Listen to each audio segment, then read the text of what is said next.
এভাবে কাপড় শুধু চেঞ্জ করলেই, ক্ষমতার চেয়ারটা পরিবর্তন করলেই, একজনের জায়গায় আরেকজনকে বসালেই যেরকম পরিবর্তন হয় না, ঠিক সেভাবেই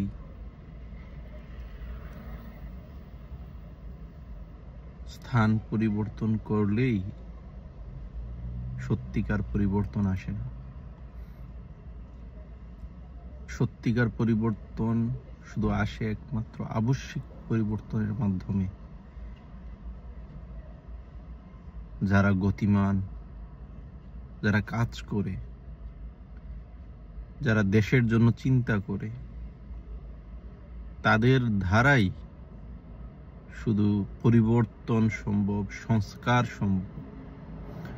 আপনি মুখে যতই সংস্কারের কথা বলেন আর অন্তরে শুধু পকেট ভরার চিন্তা করেন, কেউ ভার্সিটি দখল, কেউ টেম্পু স্ট্যান্ড দখল, এগুলো দিয়ে আসলে পরিবর্তন না, পরিবর্তন আসে না। এগুলোর নামও পরিবর্তন না। পরিবর্তন এনেছিলেন জননেত্রী শেখ হাসিনা, উন্নয়নের মাধ্যমে, দেশে সংস্কারের মাধ্যমে। 54 বছর আজ বয়স বাংলাদেশের। এই 54 বছরে কতগুলো মেগা প্রজেক্ট হয়েছিল দেশে, আর কতগুলোই বা উন্নয়ন হয়েছিল।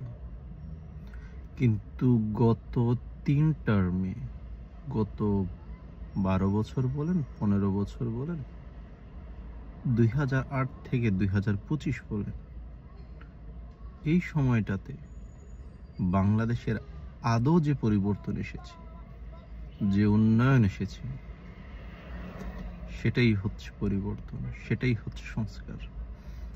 মিথ্যা দিয়ে, মিথ্যা স্ট্যাটিস্টিক্স দিয়ে, মেটিকুলাস ডিজাইন দিয়ে সংস্কার সম্ভব না।